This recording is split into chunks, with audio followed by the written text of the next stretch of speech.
कहते हैं जब समय की चोट पड़ती है तो घाव ज्यादा गहरा होता है। और फिलहाल में ईरान और इजराइल के बीच बढ़ता युद्ध भारत के साथ साथ दुनिया भर के कई देशों की एनर्जी मार्केट को इस तरीके से चोट पहुंचा रहा है कि ज्यादातर देशों की अर्थव्यवस्था हिल गई है। तो कई देशों में एनर्जी क्राइसिस इस लेवल पर पहुंच चुका है कि रोजमर्रा की जरूरत भी पूरी करना मुश्किल हो गया है। और देखने को यह मिल रहा है कि सबसे ज्यादा संकट गैस सप्लाई को लेकर आया है। और दुनिया के बाकी देशों के साथ साथ भारत में भी इस समय एलपीजी का शॉर्टेज आ गया है। लेकिन कमाल की बात यह है कि जहां एक तरफ दुनिया के देश चुपचाप तमाशा देख रहे हैं, वहीं भारत एक अलग ही लेवल की तैयारी के साथ मैदान में उतर चुका है। हम यहां बात कर रहे हैं कोयले की, जो कि गैस की कमी को पूरा करने का सबसे बढ़िया सोर्स माना जाता है। और जैसे जैसे भारत में गैस की शॉर्टेज बढ़ती जा रही है, वैसे वैसे कोयले की डिमांड बढ़ रही है। लेकिन क्या आप जानते हैं कि भारत अपनी टोटल रिक्वायरमेंट में से 80% कोयला तो खुद के देश में ही प्रोड्यूस करता है। लेकिन उसके बावजूद भी भारत में कोयले की डिमांड इतनी ज्यादा है कि 20% कोयला दूसरे देशों से मंगाना पड़ता है। लेकिन अब क्योंकि गैस शॉर्टेज आने से कोयले की डिमांड और ज्यादा बढ़ चुकी है, इसलिए भारत को और भी ज्यादा कोयला दूसरे देश से मंगाना पड़ेगा। और क्योंकि कोयले का उपयोग इंडस्ट्री में एक बड़े लेवल पर होता है, इसलिए दुनिया भर के जितने देश हैं वह कोयले को खोजने के लिए नए नए देश की तलाश कर रहे हैं। लेकिन कोई दूसरा देश मौके को अपने हाथ में लेता उससे पहले भारत ने सबसे बड़ा मौका खोज निकाला है मोजाम्बिक में। और बड़ी खबर यह निकल कर आ रही है कि भारत की जेएसडब्ल्यू स्टील ने कुकिंग कोल माइनिंग के लिए मोजाम्बिक के साथ मिलकर काम करना शुरू कर दिया है। अब सवाल यह उठता है कि भारत ने कोयले की माइनिंग पर काम तो शुरू कर दिया है, लेकिन आखिरकार मोजाम्बिक से यह कोयला भारत कैसे लाया जाएगा और यह एलपीजी गैस की जरूरत को कैसे खत्म करेगा। तो चलिए पूरी डेवलपमेंट को इस वीडियो में समझते हैं। लेकिन क्योंकि भारत में बड़ी आपदा के समय अवसर को खोज निकाला है, उसके लिए वीडियो को एक लाइक करके चैनल को सब्सक्राइब जरूर कर लीजिए। सबसे पहले यह समझिए कि भारत उन देशों में शामिल है जहां पर अनेकों फैक्ट्री और इंडस्ट्री चलती हैं। दुनिया की सबसे तेजी से बढ़ती अर्थव्यवस्थाओं में भारत का नाम लगातार ऊपर आता जा रहा है। स्टील, सीमेंट, बिजली, केमिकल, टेक्सटाइल और मैन्युफैक्चरिंग जैसे सेक्टर दिन पर दिन विस्तार कर रहे हैं। लेकिन ध्यान दिया जाए तो इन सब की असली बैकबोन एनर्जी है। यानी अगर किसी भी कारण से ऊर्जा की सप्लाई डिस्टर्ब हो जाए तो भारत की कई कंपनियां और इंडस्ट्री कुछ ही दिनों में ठप पड़ सकती हैं। मशीनें चलाने से लेकर बिजली पैदा करने तक हर जगह ऊर्जा की लगातार जरूरत पड़ती है। लंबे समय तक भारत की ज्यादातर फैक्ट्रियां और पावर प्लांट कोयले पर ही चलते रहे। कोयला जलाकर भाप बनाई जाती है, उस भाप से टरबाइन घूमती है और फिर बिजली पैदा होती है। स्टील और सीमेंट जैसी भारी इंडस्ट्री में भी कोयला ही मुख्य ईंधन के रूप में इस्तेमाल होता है। लेकिन समय के साथ दुनिया में कार्बन एमिशन और प्रदूषण को लेकर चिंता बढ़ने लगी। इसी वजह से कई इंडस्ट्री को धीरे धीरे एलएनजी और एलपीजी जैसी गैसों की ओर शिफ्ट किया गया, क्योंकि गैस जलने पर कोयले के मुकाबले कम कार्बन उत्सर्जन होता है और मशीनें भी ज्यादा साफ तरीके से चलती हैं। सरकारी नीतियों और पर्यावरण नियमों के चलते पिछले कुछ सालों में कई इंडस्ट्री ने गैस आधारित सिस्टम अपनाया। गैस पाइपलाइन के जरिए सीधे फैक्ट्री तक पहुंच जाती है और उसे जलाकर बॉयलर या टरबाइन चलाए जाते हैं। इससे ऑपरेशन ज्यादा कंट्रोल में रहता है और प्रदूषण भी कम होता है। हालांकि इसके साथ एक बड़ी चुनौती भी है, क्योंकि गैस की बड़ी मात्रा भारत को दूसरे देशों से आयात करनी पड़ती है।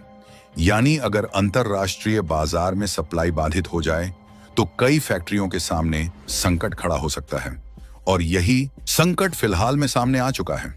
अगर कोयले की बात करें तो आज भारत दुनिया के सबसे बड़े कोयला उपभोक्ताओं में शामिल है। देश में हर दिन लगभग 35 से 40 लाख टन कोयले की खपत होती है। इसमें से करीब 70 से 75% कोयला बिजली उत्पादन में चला जाता है, क्योंकि भारत की अधिकांश बिजली अभी भी कोयला आधारित पावर प्लांट से बनती है। लगभग 10 से 15% कोयला स्टील और मेटल इंडस्ट्री में इस्तेमाल होता है, जबकि बाकी कोयला सीमेंट, आयन भट्टों और दूसरी मैन्युफैक्चरिंग यूनिट्स में खपत होता है। भारत अपनी जरूरत का करीब 80% कोयला खुद पैदा करता है, लेकिन फिर भी उच्च गुणवत्ता वाले कोयले के लिए ऑस्ट्रेलिया, इंडोनेशिया और दक्षिण अफ्रीका जैसे देशों से आयात करना पड़ता है।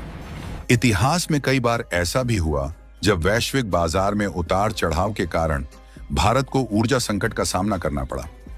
कभी अंतर्राष्ट्रीय कीमतें अचानक बढ़ गईं तो कभी सप्लाई में रुकावट आ गई। उदाहरण के तौर पर इंडोनेशिया ने एक समय अपने घरेलू बाजार को प्राथमिकता देते हुए निर्यात पर प्रतिबंध लगा दिया था, जिससे भारत की कई कंपनियों को मुश्किल हुई। इसी तरह ऑस्ट्रेलिया में खनन और शिपमेंट से जुड़े विवादों ने भी कई बार सप्लाई चेन को प्रभावित किया। इन घटनाओं ने भारत को यह एहसास कराया कि ऊर्जा के मामले में आत्मनिर्भरता कितनी जरूरी है। और अब हाल ही में सामने आए एलपीजी और गैस सप्लाई संकट ने भारत को फिर से कोयले की तरफ देखने पर मजबूर कर दिया है। कई इंडस्ट्री और फैक्ट्रियां अब दोबारा कोयला आधारित सिस्टम की ओर शिफ्ट होने पर विचार कर रही हैं, ताकि उत्पादन प्रभावित न हो।